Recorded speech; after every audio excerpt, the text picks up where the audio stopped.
Hello दोस्तों, कैसे हैं आप लोग। वेलकम टू टेक न्यू यो। मेरे चैनल में आपका स्वागत है। आज हम लोग बात करेंगे स्टार्टअप को लेकर। स्टार्टअप क्या है, कौन खोल सकता है। छोटा सा कंपनी है, कोई फार्मिंग कर रहा है, कोई पोल्ट्री फार्मिंग कर रहा है, कोई बकरी का फार्मिंग कर रहा है, इस सब के बारे में, ठीक है। कौन खोल सकता है, उसके बाद करें कौन कौन डॉक्यूमेंट चाहिए, सरकार का इसका नियम क्या है, खोलने जाएंगे, अप्लाई कैसे करें, कितनी इसमें कमाई हो सकता है, सफलता स्टार्टअप के उदाहरण क्या है, मैंने अभी स्टार्टअप क्या बन।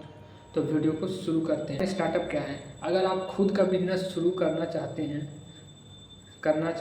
या स्टार्टअप क्या है, तो चलिए शुरू करते हैं। स्टार्टअप एक ऐसी कंपनी होता है जो नई सोच या समस्या के समाधान पर काम करती है।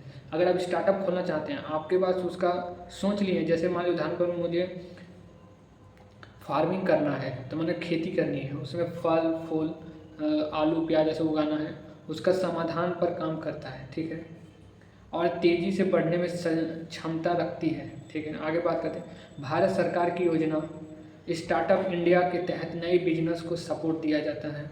अब यहाँ तक अगर आप स्टार्टअप नया खोलते हैं तो आपको गवर्नमेंट का भी सपोर्ट मिलेगा, ठीक है। आगे बात है, कौन खोल सकता है। कोई भी भारत नागरिक खोल सकता है, मेरे को भारत का रहना चाहिए, ठीक है। और उसकी उम्र 18 साल होना चाहिए। या कोई भी अगर छात्र नौकरी करता हो या स्टूडेंट होगा, कोई भी, या आप इसे अकेले भी खोल सकते हैं, केवल आप या आपके साथ एक दो पार्टनर, आपके दोस्त या आपकी फैमिली, कोई भी, वो भी खोल सकता है। अब बात करते हैं कौन से डॉक्यूमेंट्स लगे। मैंने इसमें किस किस पर्सनल डॉक्यूमेंट्स आपका लगेगा, जैसे आधार कार्ड, पैन कार्ड, बैंक खाता। अगर आप खोलेंगे तो उसमें बैंक खाता का जरूरत पड़ेगा, मोबाइल नंबर और ईमेल। कंपनी रजिस्टर के लिए, जैसे मान लीजिए आपने सोच लिया है क्या बनाना है, किस चीज़ का खेती करेंगे, आप किस चीज़ का बिजनेस करेंगे, आपने सोच लिया है। कंपनी रजिस्टर के लिए क्या लगेगा। पहला कंपनी का नाम, अगर आप कोई स्मॉल कंपनी बना रहे हैं तो अगर आप सोच लिए हैं कंपनी का नाम तो वो लगेगा। ऑफिस का एड्रेस, मैंने आप जो आपने खोलना चाहते हैं बिजनेस, उसका एड्रेस, मैंने किस जगह पे खोलना चाहते हैं उसके लिए प्रूफ चाहिए। पार्टनर का आईडी, अगर वो पहले से कहीं काम कर चुका होगा उसके बाद कोई आईडी होगा तो वो भी चलेगा, नहीं। डिजिटल सिग्नेचर करते हैं। स्टार्टअप कैसे रजिस्टर करें, एक कंपनी रजिस्टर करना होगा, ठीक है। कंपनी आपको रजिस्टर करना ही पड़ेगा, ठीक है। यह काम आप कंपनी को रजिस्टर करने के लिए आपको मिनिस्ट्री ऑफ कॉरपोरेट अफेयर के वेबसाइट पे जाके वहाँ रजिस्टर करना है। बात कर रजिस्ट्रेशन के प्रकार, मान लीजिए कंपनी तो आप रजिस्टर कर लिए, लेकिन आपको सोचना पड़ेगा कंपनी कई प्रकार का होता है। जैसे प्रोप्राइटरशिप के रूप में खोल सकते हैं, पार्टनरशिप के रूप में, एलएलपी रहनी, एलटी लिमिटेड पार्टनर के रूप में, या प्राइवेट लिमिटेड में, नहीं होगा। गवर्नमेंट के हिसाब से आपको चलना पड़ेगा। सरकार का नियम कैसे बात करते हैं। कंपनी भारत में रजिस्टर होना चाहिए, ध्यान रखिएगा, भारत में। अगर भारत के निवासी तो भारत में रजिस्टर होना चाहिए। 10 साल से पुरानी ना हो, मैंने जो कंपनी खोले थे पहले 10 साल से पुराना नहीं होना चाहिए। सालाना टर्नओवर, अगर आपकी कंपनी का टर्नओवर 100 करोड़ से कम होना चाहिए, ज़्यादा एकदम नहीं होना चाहिए, ठीक है। आगे बात करते हैं। बिजनेस में इन्वेस्टमेंट हो, बिजनेस में इन्वेस्टमेंट होना चाहिए, ठीक है। बात करते हैं फ़ायदा में, इसके फ़ायदे क्या हैं। टैक्स में आपको छूट, अगर आप स्टार्टअप खोलते हैं तो आप में मैंने गवर्नमेंट की तो क्या सब मैंने मिलेगा छूट, टैक्स में आपको छूट मिलेगा। सरकारी टेंडर का मौका, यानी गवर्नमेंट छोटे मैंने बिजनेस के लिए भी टेंडर निकाला जाता है, उसमें भी आप अप्लाई कर सकते हैं। यानी से लोन, आप जानते हैं कोई भी बिजनेस खोलता है तो उसको लोन की ज़रूरत पड़ता है, तो ये आप ये भी मिल सकता है। नंबर 6, कमाई कितनी हो सकती है।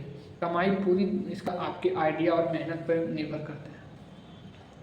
तो मतलब समझ गए होंगे कि आपको ये जानना पड़ेगा कि आपका बिजनेस किस चीज़ का है। उसमें अगर मेहनत आपका अच्छा है, आइडिया आपने जो सोचा बिल्कुल सही है, तो ये दो चीज़ अगर सही है और मेहनत आपने अच्छा किया है और लोगों को वो मैंने मार्केट में जो आपने बनाया वो सही चल रहा है और सामान आपका ज़्यादा से ज़्यादा मिला, तो उसके ऊपर निर्भर करता है कि आपकी कमाई कितना। कोई 3 चीज़ों की बात करें, अगर छोटा स्टार्टअप में छोटा स्मॉल बिजनेस है तो 20,000 से लेकर 1 लाख महीने कमा सकते हैं।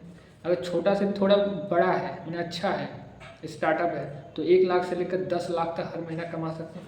और इससे भी ऊपर मैंने बड़ा है, इससे भी मैंने बड़ा, तब करोड़ों में भी कमा सकते हैं, ठीक है। एग्जाम्पल के रूप में जैसे मान लीजिए फ्लिपकार्ट, ओला कैब, जोमेटो, ये सभी छोटे लेवल से शुरू होकर बड़ी कंपनी बनी हैं।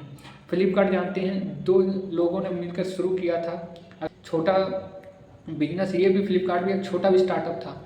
जब इसने छोटा से शुरुआत किया तो इसको काफ़ी ऊंचाई तक ले गया। आज देखते हैं फ्लिपकार्ट कहाँ पे है, तो उदाहरण तो इसका पकड़ सकते हैं।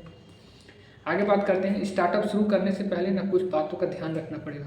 पहले स्टार्टअप आप शुरू कर रहे हैं तो आपको मार्केट रिसर्च ज़रूर करें, ठीक है, कि मार्केट में आखिर क्या चल रहा है। नंबर 2, बिजनेस प्लान बनाएं। मैंने बिजनेस में आगे क्या करना है, कितना इन्वेस्टमेंट लगेगा, इसमें क्या क्या खर्चे कितने आएंगे, क्या मार्केट में मैं जो बनाऊंगा वो बिकेगा क्या नहीं, और कितना बनाना पड़ेगा, ये सब। और खर्च और निवेश तो आप समझ गए होंगे। डिजिटल मार्केटिंग सीखें। डिजिटल मार्केटिंग मैंने अपने सामान को डिजिटली रूप में ऑनलाइन लाएं। जैसे फ्लिपकार्ट में जानते कई लोग अपना दुकान को ऑनलाइन फ्लिपकार्ट, जोमेटो ये सब ला के अपना सामान बेच रहे हैं और अच्छे खासे भी कमा भी रहे हैं। और जब भी बिजनेस स्टार्ट करें हमेशा धैर्य रखें, ठीक है, जल्दबाजी ना करें, क्योंकि जब बिजनेस स्टार्ट करते हैं तो थोड़ा संयम या फिर धैर्य रखना पड़ता, वक्त लगेगा। जब धीरे धीरे आपका बिजनेस रफ्तार पकड़ेगा तो आपके कमाई भी अच्छे होंगे। तो आपको सामान बिक रहा है उसकी वैल्यू क्या है, उसकी क्या वो बिक रहा है क्या नहीं, बस एक इसी के ऊपर था। और अगर कोई क्वेश्चन है स्टार्टअप को लेकर, अगर कोई क्वेश्चन हो तो प्लीज़ कमेंट में ज़रूर बताना, उत्तर ज़रूर दूंगा इसके ऊपर। अगर कोई